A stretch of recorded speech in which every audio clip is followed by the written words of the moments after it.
un nouveau chapitre. Donc, on va traiter aujourd'hui les techniques d'amplification élective in vitro. Donc, ce sont des techniques qui visent à amplifier des séquences d'acides nucléiques.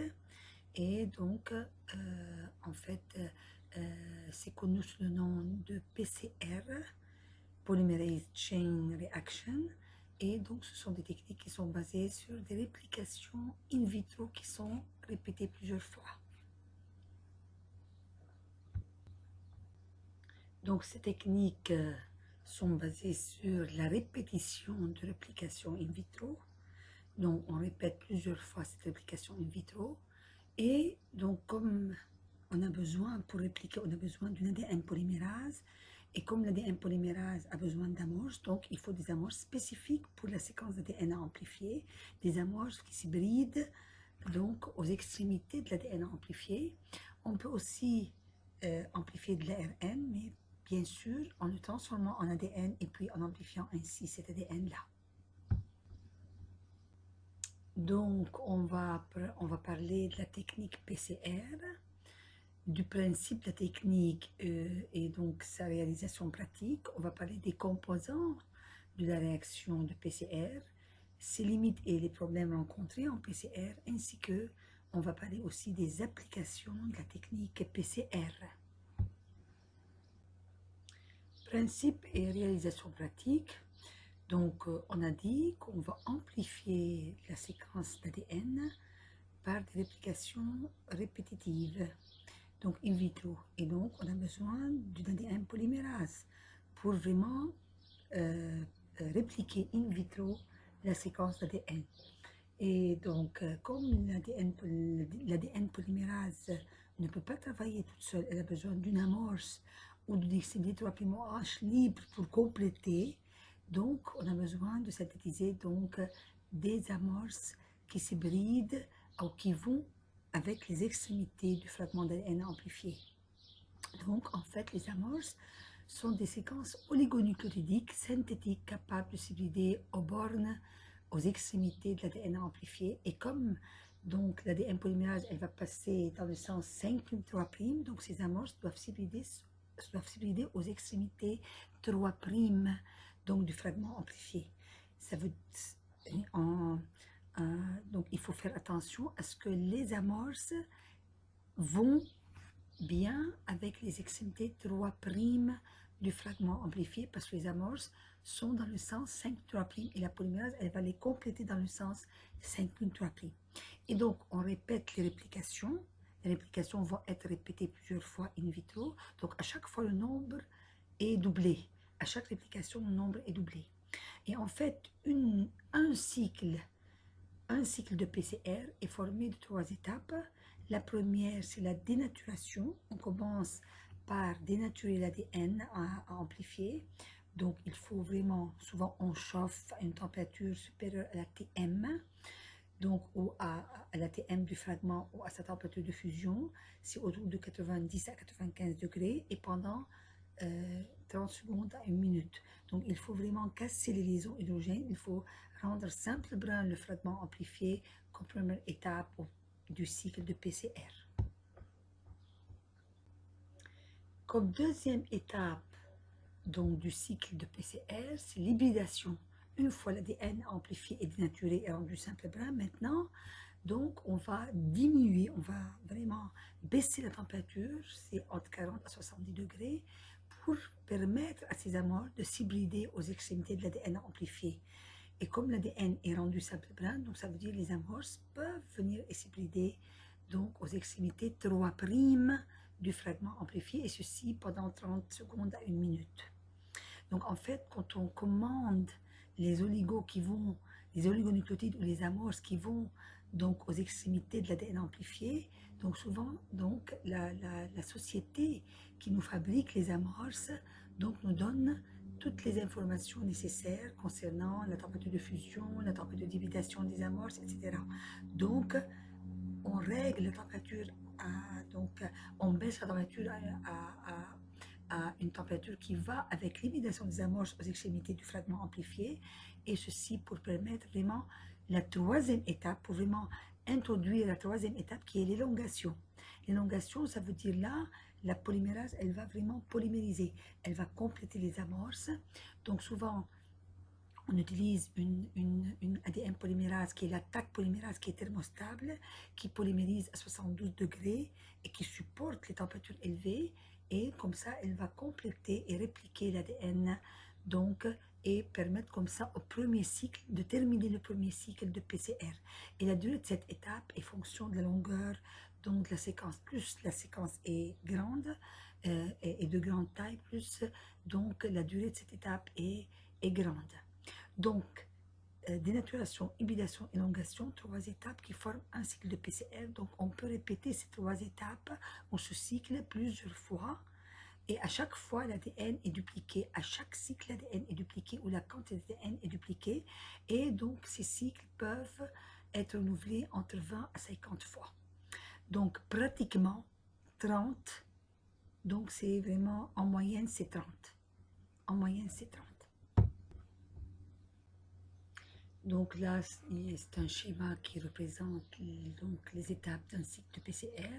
Tout d'abord, il faut mettre les ingrédients d'une réaction de PCR. Donc, bien sûr, le fragment amplifié, les oligonucléotides qui vont servir comme amorce, la polymérase, la TAC polymérase et les nucléotides qui sont utilisés par la polymérase pour vraiment polymériser et répliquer l'ADN et un tampon, bien sûr, pour permettre donc le bon fonctionnement de l'enzyme et donc de la réaction. Donc on commence par la dénaturation, séparation des brins. Tout d'abord, on met tous ces ingrédients dans un tube et on ferme et on règle donc la PCR. On commence par une dénaturation, séparation des 2 brins, puis étape d'hybridation des amorces, puis élongation, et ainsi de suite. On peut répéter donc ce cycle plusieurs fois, comme on a dit, donc jusqu'à 20 à 30 fois en moyenne. Donc en bas, on a la séparation des 2 brins. Donc ça va permettre aux amorces, donc la séparation souvent c'est à une température qui est élevée. Puis après, on baisse la température et on laisse les amorces s'hybrider. Puis après, il y a l'étape d'élongation ou de polymérisation où l'attaque va vraiment compléter les amorces et par suite, comme ça, répliquer l'ADN. Et ainsi de suite, on peut répéter ce cycle plusieurs fois, 20 à 30 fois, souvent.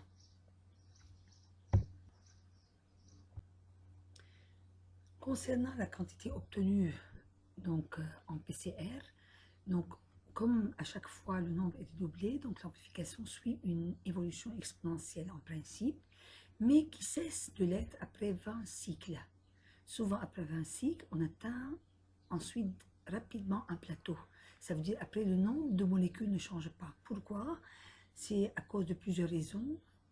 Donc, premièrement, on a donc ce qu'on appelle la compétition entre les molécules amplifiées et les amorces. Donc, comme les molécules sont en train d'être amplifiées et donc les molécules deviennent en quantité importante par rapport aux amorces, donc au lieu à ce que les amorces s'hybrident au niveau des molécules et par suite permettent l'amplification, donc les molécules vont se vider entre elles et par suite empêchant comme ça les amorces de s'attacher aux extrémités des fragments et par suite de permettre donc des cycles d'amplification. Ça d'une part. D'autre part, les constituants de la réaction de PCR s'épuisent. Au fur et à mesure de la PCR, les ingrédients s'épuisent et par suite le rendement devient bien sûr faible et ça permet d'atteindre après 20 cycles rapidement ce plateau.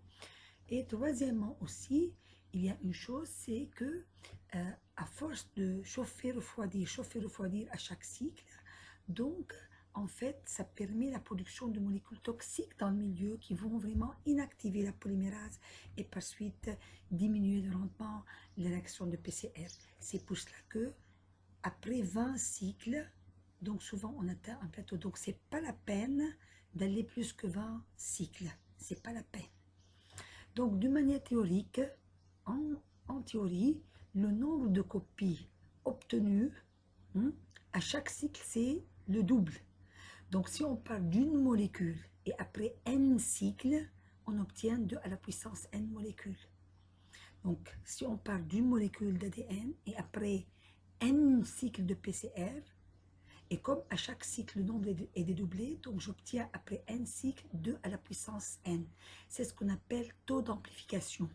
c'est le taux d'amplification. Donc, si je parle de X molécules en théorie, de X molécules, après N cycles, théoriquement, je dois obtenir X par 10, X par 2 à la puissance N molécules. Donc, mais ça reste théorique, parce qu'en pratique, le rendement est beaucoup plus faible. Donc, car on n'est pas sûr qu'à chaque cycle, toutes les molécules sont dédoublées. On n'est pas sûr. On n'est pas dans le tube. On n'est pas sûr qu'à chaque cycle, toutes les molécules vont être dédoublées. Donc, c'est pour cela on dit, donc on doit toujours d'une manière théorique, mais plus qui est proche plus de la pratique, on va dire il y a un rendement R qui reste constant tout au long de l'amplification et le nombre de copies sera 1 plus R à la puissance N, où le taux d'amplification sera 1 plus R à la puissance N.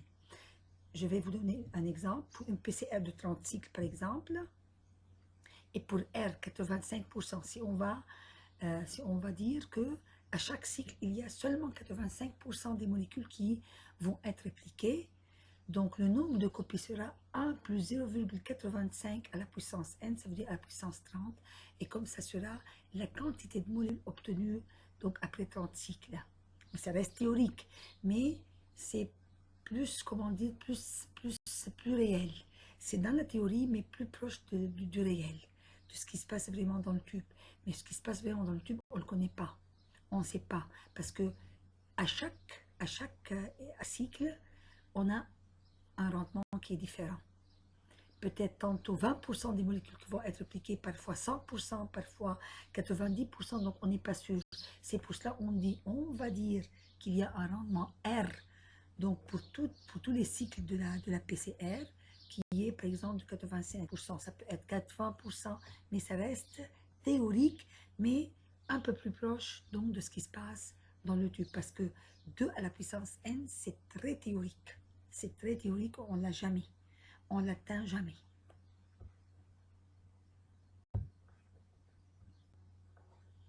Donc là, à gauche, un schéma qui représente donc la PCR. Donc, on commence l'ADN donc à amplifier, on va le dénaturer, on va séparer donc les deux bras. Donc, puis après, il y a les amorces qui vont s'hybrider aux bornes. Et comme les amorces, c'est 5', 3', donc ça doit s'hybrider sur l'extrémité 3', donc du fragment amplifié. Et on voit ça. Donc, les amorces s'hybrident aux extrémités 3', donc du fragment amplifié. Puis, il y a la polymérisation qui va compléter comme ça l'ADN polymérase qui va compléter les amorces. Et par suite, à partir d'une molécule, on obtient deux molécules. De nouveau, on sépare, donc on dénature l'ADN. Il y a séparation donc des deux brins, donc des molécules ainsi obtenues après le premier cycle. Puis les amorces vont venir s'hybrider. Donc, de nouveau, les amorces s'hybrident aux extrémités 3', donc de l'ADN amplifié. Et puis l'ADN polymérase va venir et compléter. De nouveau, on dénature, les amorces vont venir s'hybrider et on polymérise, ainsi de suite. Donc, c'est ce qu'on appelle les cycles de PCR. Mais chaque cycle, à chaque fois, est formé de 3 parties, dénaturation, hybridation, élongation. Et on le répète plusieurs fois. Et comme on a dit, on peut aller jusqu'à 20, 30 maximum en moyenne. Mais ce n'est pas la peine d'augmenter le nombre de cycles parce qu'on atteint facilement un plateau après autour en moyenne de 20 cycles. Mais on a pu montrer, par exemple, là dans le tableau qui est à droite, on a pu montrer que plus le nombre de molécules de départ, et ça veut dire le nombre de molécules de départ dans une réaction de PCR, plus le nombre de molécules est important, moins et le N sera bien sûr plus petite. Plus on parle du nombre de molécules qui est grand, donc plus donc le nombre de cycles sera moindre, bien sûr. Et plus on parle d'un nombre de copies qui est vraiment faible, bien sûr, N sera plus importante. Donc là, regardez, si on part de 10 à la puissance 5, nombre de copies de départ, donc on peut jusqu'à 25 à 30 cycles, alors que si on part donc de une molécule à 10 à la puissance 2 molécules, et 1 à 100, une molécule à 100 molécules, donc on peut aller jusqu'à 40 à 45 comme nombre de cycles. Donc, c'est intéressant. Et pourquoi ça? Parce que quand je pars d'un nombre élevé de molécules d'ADN de départ à amplifier, donc directement j'atteins le plateau. Parce qu'en fait, comme j'ai beaucoup de molécules à amplifier, donc j'arrive à un point au cours de l'amplification où les molécules d'ADN vont s'hybrider entre elles et vont empêcher comme ça les amorces de venir s'hybrider à leur place. Et par suite, le rendement de la réaction sera plus petit et j'atteins directement le plateau.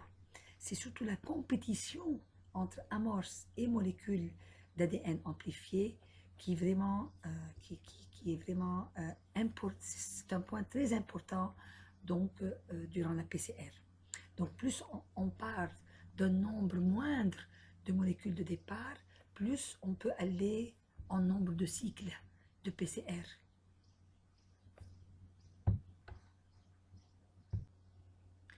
Donc maintenant, on passe aux composants de la réaction. Donc on commence par l'ADN, bien sûr. Donc quand on prépare une réaction de PCR, qu'est-ce qu'on met dans le tube? On met de l'ADN amplifié, et il doit être parfaitement pur, pas parfaitement, relativement pur, pour être réaliste. Donc ça veut dire c'est exempt de protéines et d'ARN contaminants et en quantité réduite. Ce qu'on a vu tout à l'heure. Donc, d'une part, pour augmenter le rendement de la PCR et d'autre part, pour diminuer les amplifications parasites. Bien sûr, quand c'est relativement pur et en quantité réduite, ça empêche tout ce qui est hybridation entre les molécules amplifiées et par suite, ça augmente le rendement. Et ça diminue aussi les amplifications parasites. C'est quoi amplification parasite? Quand les amorces s'hybrident n'importe où et n'importe comment au niveau de l'ADN amplifié. Au lieu à ce que les amorces viennent s'hybrider aux extrémités, vont s'attacher donc d'une manière non spécifique n'importe où au niveau du segment, et par suite ça donne ça donne un rendement zéro de la PCR et par suite des amplifications qu'on appelle amplifications parasites. Deuxièmement, l'enzyme, bien sûr. On a besoin de l'enzyme. L'enzyme la plus utilisée, c'est la Taq polymérase, qui est thermostable et elle est extraite de bactéries vivant dans les sources d'eau chaude. Et elle peut supporter vraiment des températures élevées. Et actuellement, par génie génétique, on a comment dire, fabriqué des formes plus thermostables donc de Taq polymérase qui sont d'usage important et courant en PCR. Donc, les nucléotides, donc il faut aussi des nucléotides. Il faut que les concentrations de ces nucléotides soient basses et équilibrées en chacun pour diminuer les erreurs commises par la polymérase. Surtout que la Taq polymérase n'a pas l'activité de correcteur d'épreuves. Elle n'a pas ça. Donc, c'est pour cela il faut minimiser au maximum donc, les erreurs. Et donc, quand on met le nucléotide à des concentrations basses et équilibrées, donc il y a comme ça moins d'erreurs commises par la polymérase. Parce que quand je mets un nucléotide en concentration plus élevée que les autres nucléotides, comme ça la polymérase, elle va polymériser plus de ce nucléotide et par suite elle va commettre plein d'erreurs donc au moment de la polymérisation de l'ADN amplifié. Comme quatrième ingrédient, ce sont les amorces, bien sûr. Les amorces doivent avoir une température de fusion au moins, il y a 5 degrés au-dessus de la température utilisée pour l'hybridation. Ça veut dire, en d'autres termes, il faut que les amorces aient une TM et une TH entre lesquelles il y a minimum 5 degrés de différence. Donc, TM, c'est la température de fusion des amorces et TH, c'est la température d'hybridation.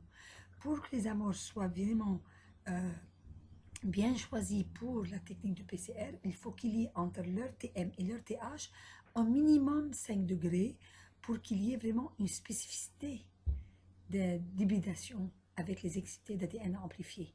Plus cette valeur est élevée, plus l'amplification sera spécifique. Ça veut dire, plus cette valeur est élevée, cette différence entre TM et TH, plus elle est élevée, elle est plus que 5 degrés, on a dit au minimum 5 degrés. Mais plus est élevé, plus c'est mieux. Ça veut dire plus les amorces s'hybrident d'une manière spécifique au niveau donc, de l'ADN amplifié et plus l'amplification sera aussi spécifique.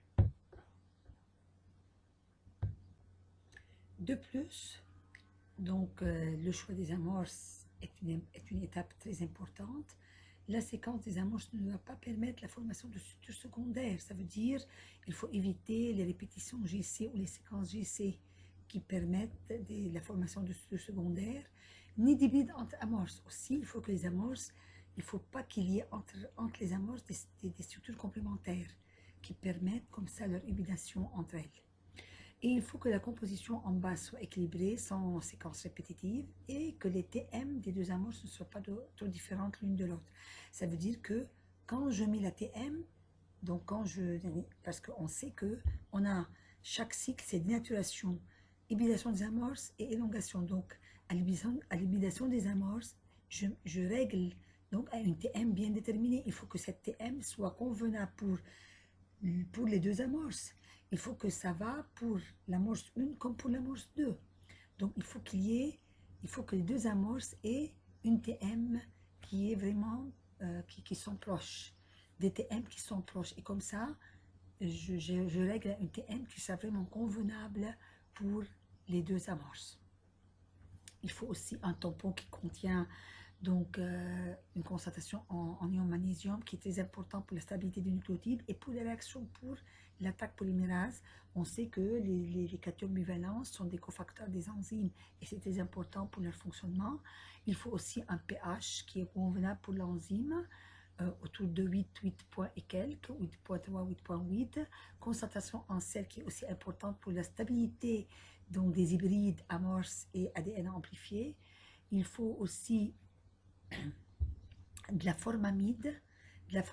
On met un peu de formamide pour, comment dire, s'il y a des hybridations parasites qui vont avoir lieu au niveau de l'ADN amplifié, donc la formamide va affaiblir les liaisons hydrogènes et par suite, tout ce qui est non spécifique va disparaître, va être aboli, parce que la formamide, elle affaiblit déjà les liaisons hydrogènes, et quand c'est non spécifique, c'est déjà faible, et avec la formamide, ça tombe, ça disparaît.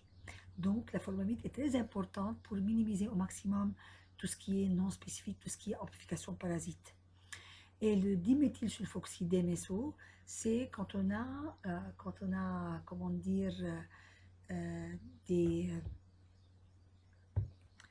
donc quand l'ADN amplifié est riche en GC, en séquence GC, et donc le diméthylsulfoxyde va méthyler léger, in vitro va méthyler léger, et par suite ces structures ne vont pas former des structures secondaires, et par suite on empêche comme ça la formation de structures secondaires, et ça va permettre comme ça l'amplification normale de ces fragments. Donc ça empêche, en d'autres termes, le DMSO, ça empêche la formation des structures secondaires au niveau des séquences riches en GC, au niveau de l'ADN amplifié, au cas où on a vraiment des séquences GC au niveau de l'ADN amplifié. Donc l'équipement, c'est un appareil avec donc là il y a le couvercle, au-dessous il y a donc beaucoup de trous dans lesquels on met les tubes qui contiennent le mélange réactionnel, et puis on ferme bien sûr le couvercle et on peut comme ça programmer l'appareil.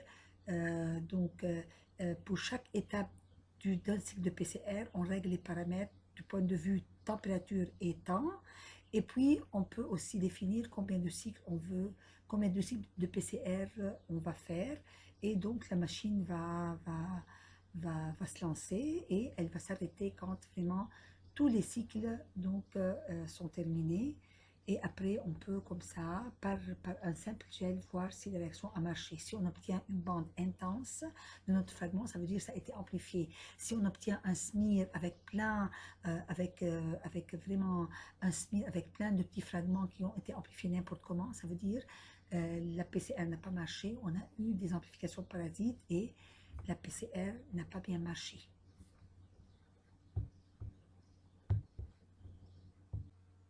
Maintenant, on va parler donc des limites de la PCR et des problèmes rencontrés en PCR.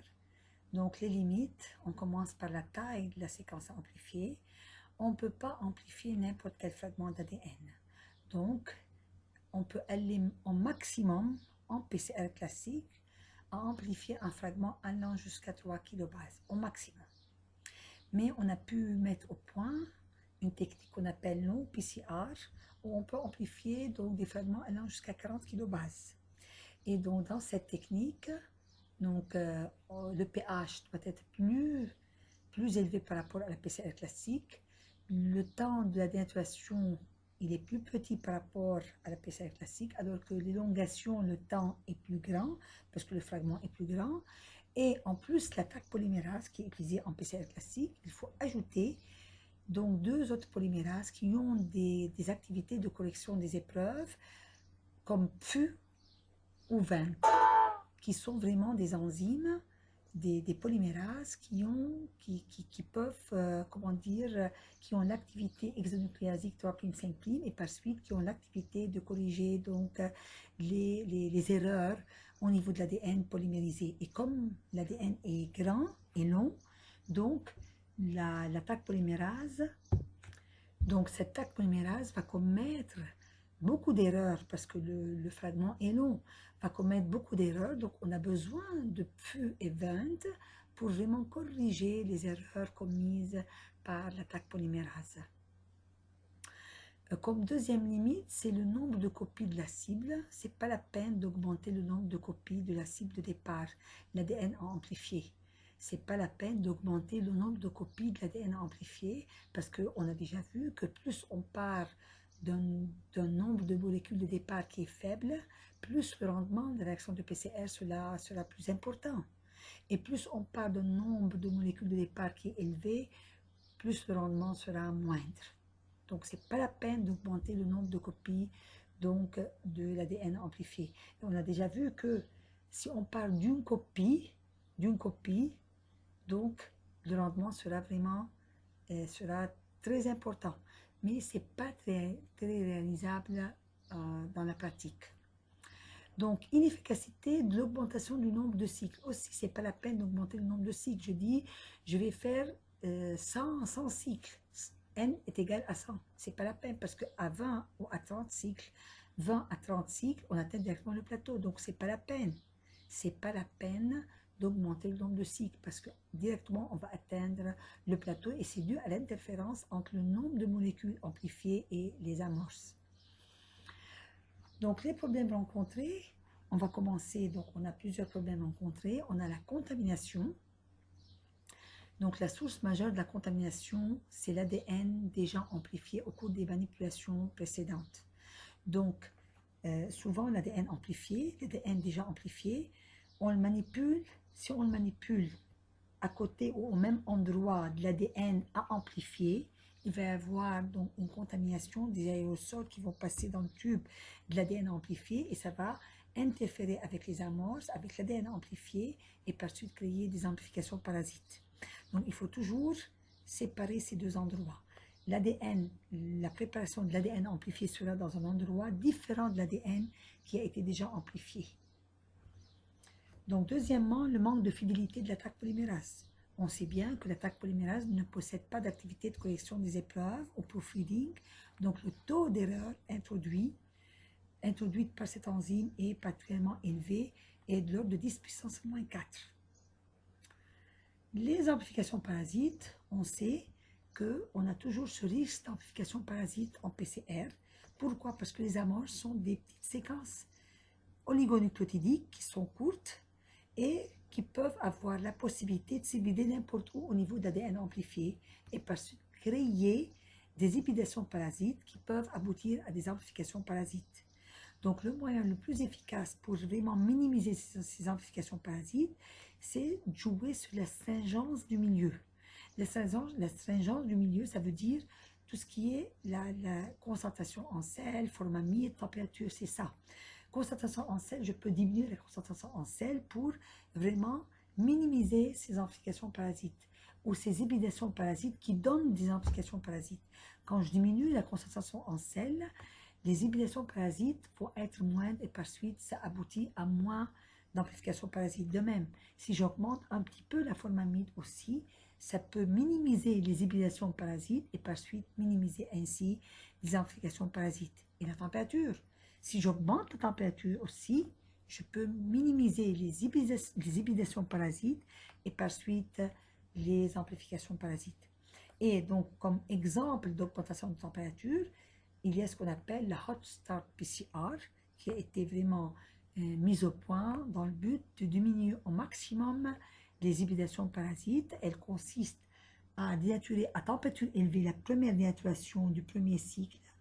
C'est une dénaturation à température élevée allant jusqu'à 98 degrés et pendant une durée qui est comment dire, un peu plus longue qu'une dénaturation classique. Et non seulement ça, à part la dénaturation à température élevée et pendant une durée plus longue, donc on a aussi l'hybridation des amorces. L'hybridation des amorces au cours des cycles de la PCR, ça sera à une température élevée. À une température élevée.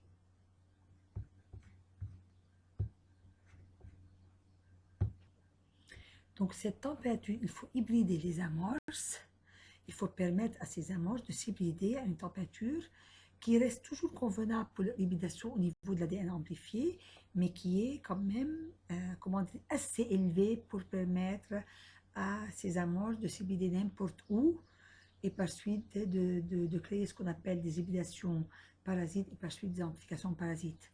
Parce que souvent, quand on achète les amorces, quand on commande les amorces et on les achète, souvent, ça nous donne des marges pour les températures d'hybridation et les températures de dénaturation. Donc moi, je choisis dans la Hot Start PCR les températures maximales. Donc dans la marge, le maximum qu'on peut choisir du point de vue donc température d'hybridation, qui reste toujours favorable pour l'hybridation de ces amorces, mais qui est assez élevé pour permettre à ces amorces de s'hybrider n'importe où et de donner des hybridations parasites. Je choisis vraiment la marge maximale donc pour ces amorces-là. Là, je profite pour parler de ce qu'on appelle la PCR nichée ou Nest PCR.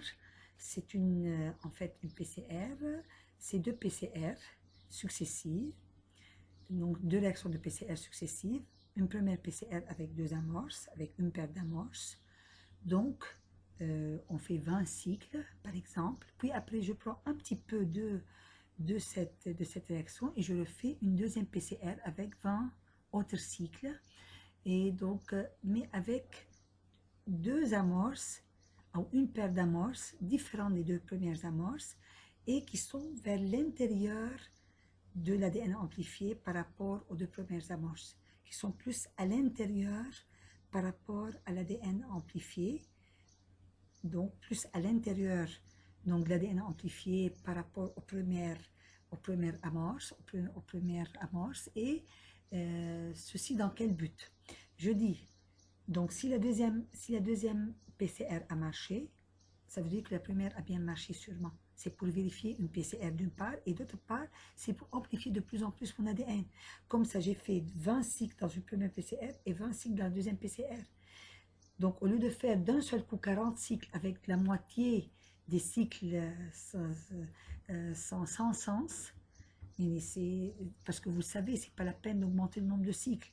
Alors que là, j'ai fait 20 cycles, puis j'ai pris un petit peu de la première réaction et j'ai refait 20 cycles de nouveau. Donc, je gagne comme ça du point de vue amplification et rendement de PCR. Et en même temps, donc maintenant, on passe aux applications de la PCR. Donc, par la PCR, on peut rechercher des anomalies au niveau des gènes, par exemple des délétions ou même des insertions. Donc, le gène suspect est amplifié en choisissant des amorces bien spécifiques aux extrémités de ce gène-là. Et après amplification, on passe le produit d'amplification du gène sur gel et on compare la taille de l'amplification du gène amplifié par rapport à un gène normal. Si la taille a diminué, donc on dit qu'il y a une délétion. Si la taille a augmenté, on dit qu'il y a une insertion. Et donc, mais parfois le gène est très grand et on ne peut pas vraiment détecter des délétions ou des insertions facilement en amplifiant tout simplement le gène. Donc, quand la taille du gène est très grande, on a recours à la PCR multiplex. Ça veut dire, au lieu d'amplifier tout le gène, on amplifie des différentes parties de ce gène-là en même temps. C'est ce qu'on appelle PCR multiplex et c'est ce qui se passe avec le gène de la DMD, la dystrophie musculaire. le gène DMD, donc c'est très grand, et donc les délétions recherchées au niveau de ce gène-là, donc ça se fait via PCR multiplex, on amplifie plusieurs exons en même temps, puis on passe sur gel, selon la présence ou l'absence des exons, on peut déterminer donc l'étendue de la délétion. On passe à la génération de sondes. Oui, souvent l'ADN sonde, c'est de l'ADN normal qu'on va nous marquer pour devenir sonde. Donc l'ADN que je vais marquer et que je vais utiliser comme sonde, je peux l'amplifier par PCR, tout simplement. Donc, amplification par PCR de n'importe quelle séquence d'ADN qu'on veut utiliser comme sonde. Parce qu'après, une fois que j'ai amplifié l'ADN, je peux le marquer, je peux passer au marquage, cet ADN-là, pour l'utiliser comme sonde. Donc, je peux dire que je peux générer des sondes ou d'ADN sondes donc via PCR. Troisièmement, l'amplification des ARN par RT-PCR. Donc, en fait, j'amplifie pas directement les ARN, mais je transforme les ARN en ADN, puis l'ADN, je peux l'amplifier. Donc, on peut dire que j'amplifie indirectement les ARN. Donc, en fait, on doit utiliser donc, une transcriptase inverse. C'est pour ça que ça s'appelle Reverse Transcription PCR.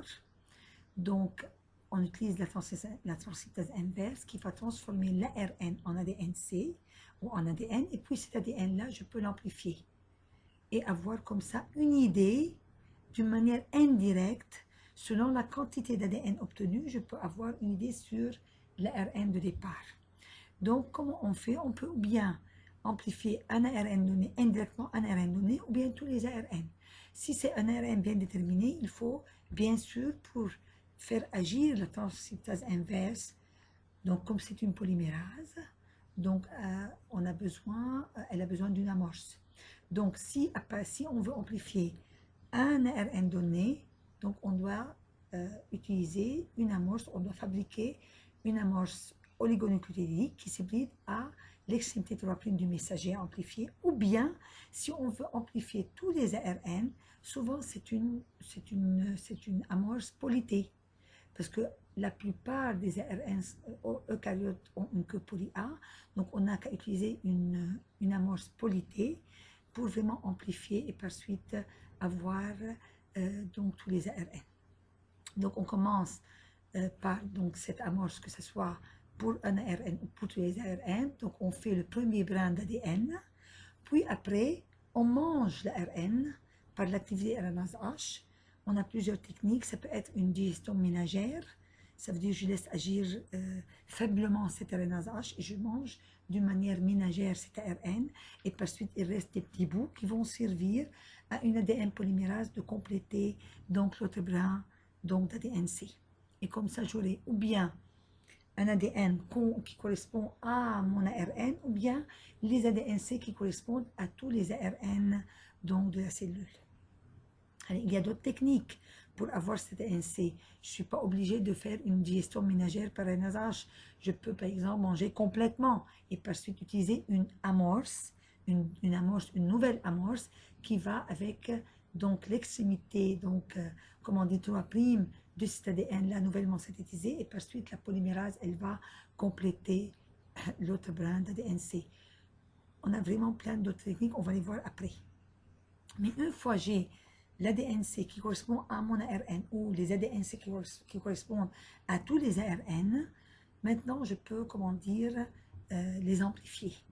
Je peux les amplifier par PCR classique. Par PCR classique, et comme ça j'aurai une idée si c'est un ARN, si je suis parti d'un ARN bien déterminé et j'ai l'ADN-C de cet ARN bien déterminé, donc je peux l'amplifier après n cycles, je vais avoir telle quantité d'ADN. Et comme ça, je peux comparer entre différents tissus et je peux comme ça avoir une idée sur, comment dire, l'activité transcriptionnelle du gène de cet ARN donné. Et donc, je peux comparer, voir l'activité transcriptionnelle ou l'activité de ce gène, donc,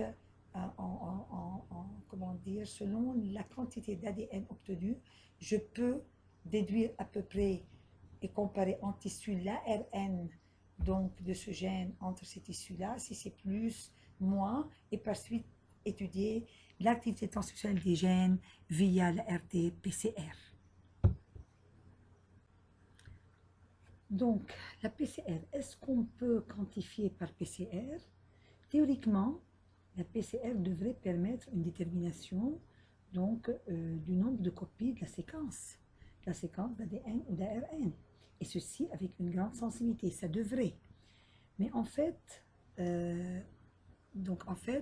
pour faire cela, il faut comment dire, avoir la même séquence, une solution de la même séquence à quantifier, mais qui est déjà titrée.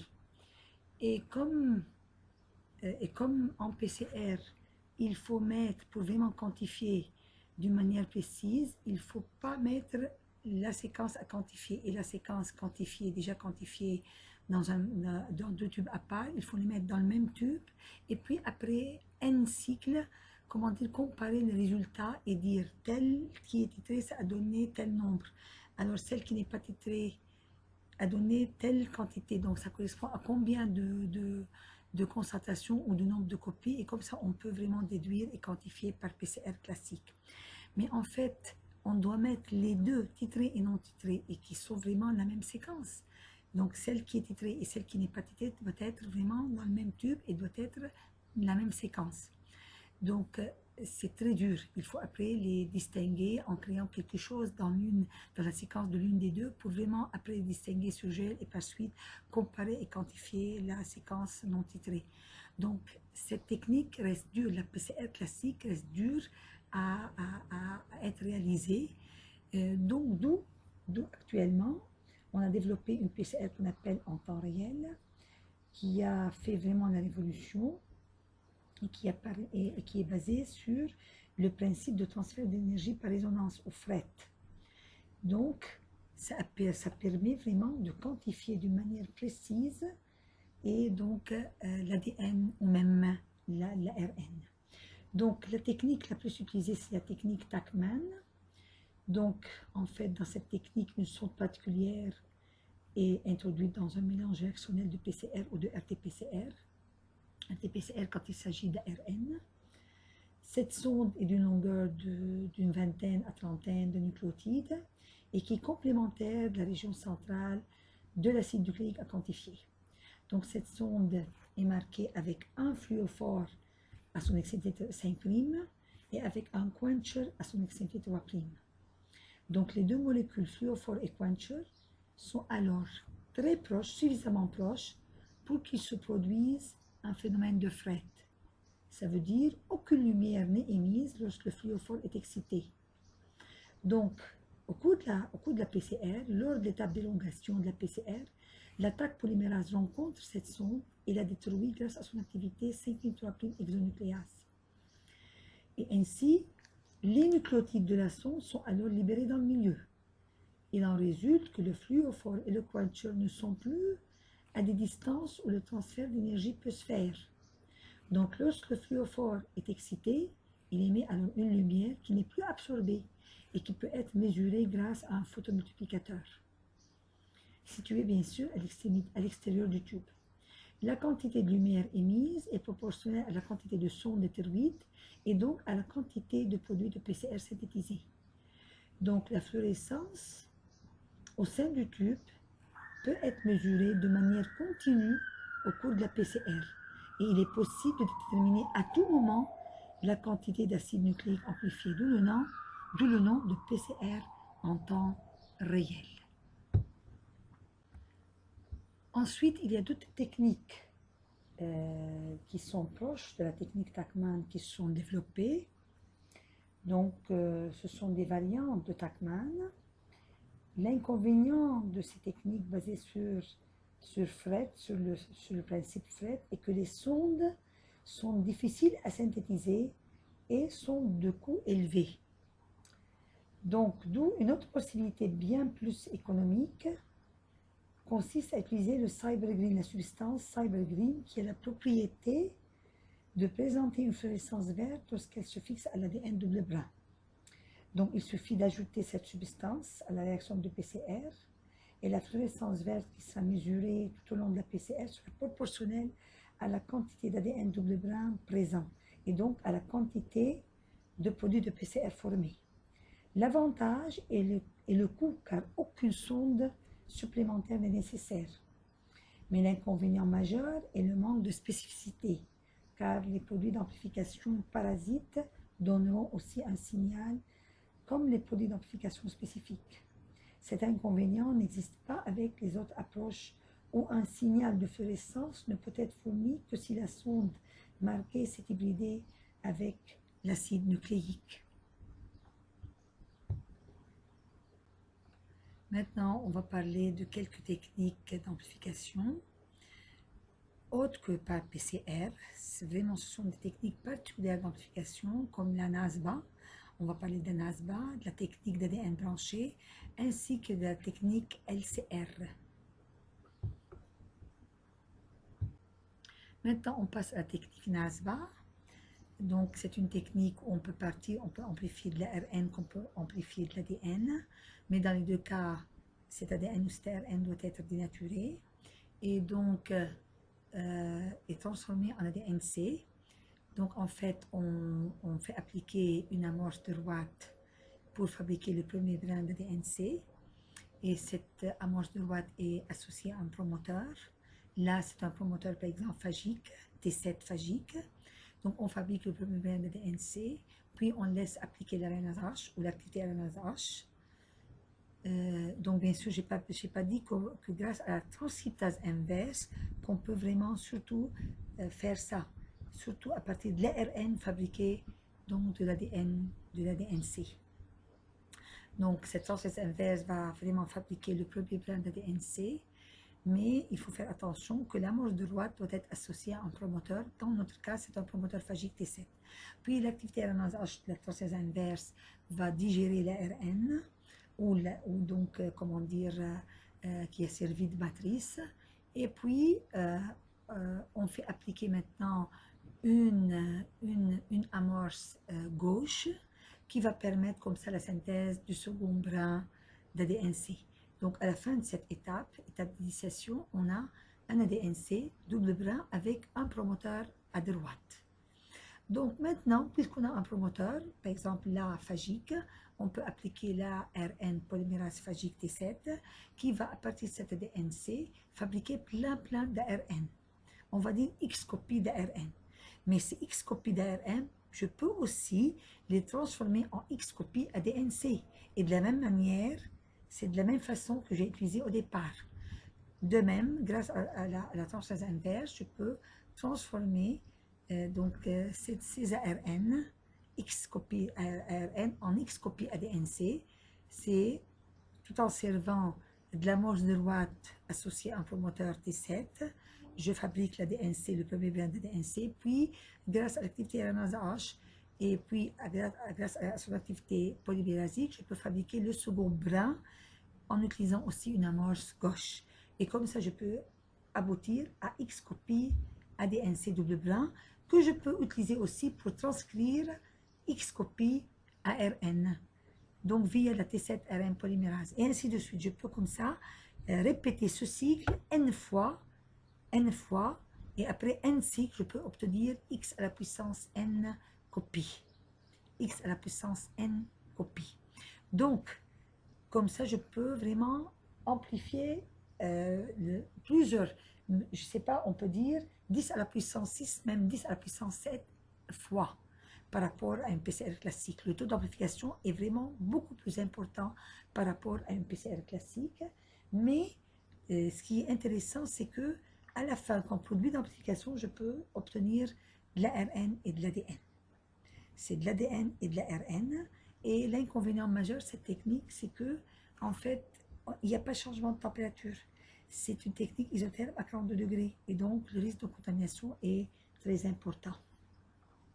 Le risque de contamination est très important. Et donc, la technique NASBA, comme les autres techniques LCR et ADN branché, ce sont des techniques utilisées en infectio pour vraiment détecter donc la présence du génome viral ou du génome bactérien. Et on peut aussi quantifier. Ce sont des techniques quantitatives qu'on peut utiliser pour quantifier donc le génome viral ou le génome bactérien.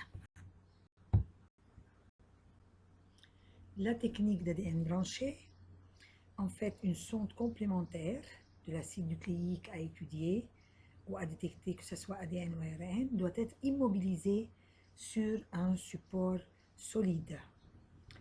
L'échantillon à étudier est mis en contact avec la sonde immobilisée. Donc, si l'acide nucléique recherché est présent dans l'échantillon, il s'hybride avec la sonde immobilisée. Et par suite, il sera capturé. Un second oligo est alors apporté. Une première moitié de cet oligo est complémentaire de la séquence à rechercher. Il s'hybride donc sur la séquence, donc si elle est présente. La seconde moitié de l'oligonucléotide est complémentaire de l'extrémité d'un ADN fortement ramifié, ADMB. Il ressemble un peu à un arbre de Noël, à un arbre. Un dernier oligo est enfin ajouté en grande quantité. Cet oligo est complémentaire des branches de l'ADN ramifié. Et son extrémité est couplée à une substance susceptible d'émettre de la lumière en présence d'un réactif adéquat, en chimiluminescence. En présence de ce réactif, le complexe ressemble à un arbre de Noël illuminé. La quantité de lumière émise est directement proportionnelle à la quantité d'acide nucléique cible des sondes présentes dans l'échantillon. Donc cette technique est utilisée en infection et donc elle est quantitative et permet de détecter et quantifier aussi bien des ARN que des ADN.